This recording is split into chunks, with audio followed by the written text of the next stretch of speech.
Hi everyone, Aiden here with etrailer.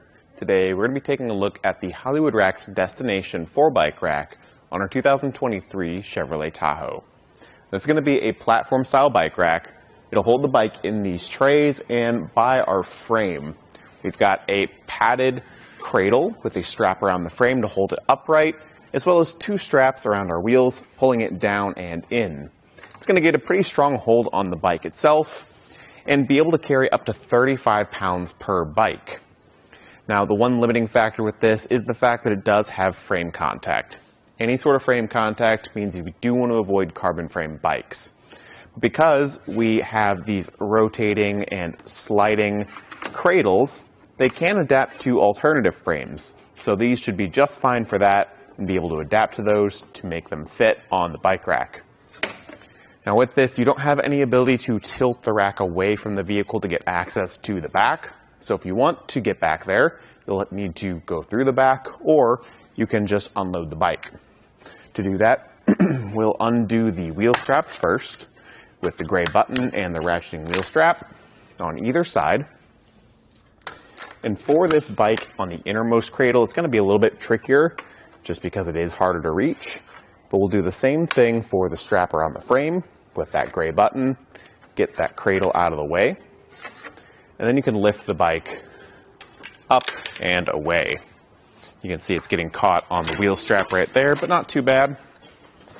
And then you can set it to the side. So because it has that center mast, it is a little bit of an obstruction when you're loading and unloading. It's just something extra in the way you have to work around, so just be aware of that when you are getting this. That's pretty common though for more entry-level platform racks like this one.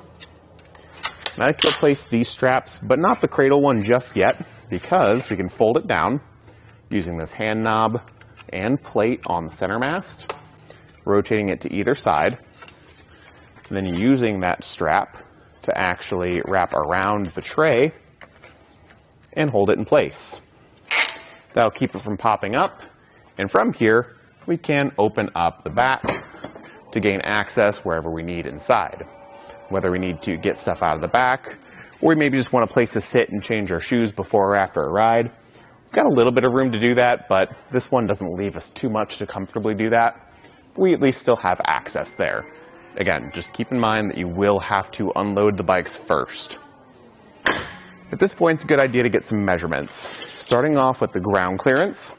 For the back end, the lowest point is going to be 28 inches from the ground. Over 2 feet, I think, is going to be plenty for really any application. And then the distance added to the back from the bumper to the outer edge is only going to be 40 inches, which for 4 bikes is actually pretty impressive. It doesn't add too much, but it does still add length to an already long vehicle. So just be mindful of that when you're pulling into parking spaces or your garage. It's probably not going to fit in your garage. We can fold it up. At the pivot point, there's a pin and clip. The pin is threaded with a hand knob on the other side. You can undo those, fold the rack up, and rethread it. Once we rethread it, that'll secure it. There we go. And I like the fact that it's threaded because it actually really solidifies this pivot point on the bike rack and makes it a lot more stable. Where on a lot of other entry-level racks, it might be a big shake point. Now from here, our new distance added to the back is only going to be 13 inches to right here. So it's a lot more manageable for a parking space if you want to leave this in the hitch between rides. With it like this, it doesn't block your license plate too much, but this bar does come pretty much in line with the backup camera, so it is going to obstruct the view quite a bit. You probably will get some visibility through the sides right here, but again, right there in the center, you're going to have an obstruction. Down at the hitch, it's working with our 2-inch by 2-inch receiver tube and comes with a locking anti-rattle bolt to keep things solid and secure in the hitch. I would maybe recommend adding a cable lock separately to get your bike secured to the rack, but otherwise, I think this is a pretty solid option for the Tahoe. With that, you want to just keep in mind your other options. Really, a hanging style bike rack is probably one of the more comparable options to this. The only thing to keep in mind there is that because it's a hanging rack, alternative frame bikes aren't as friendly or ready to use on those types of racks. So I think the Destination is the better option there. Thanks for watching. Now we're going to go ahead and take it on our test course. First we'll start with the slaloms. This is going to show the side-to-side action. It's kind of going to mimic the movements that you'll see whenever you're driving down the road normally.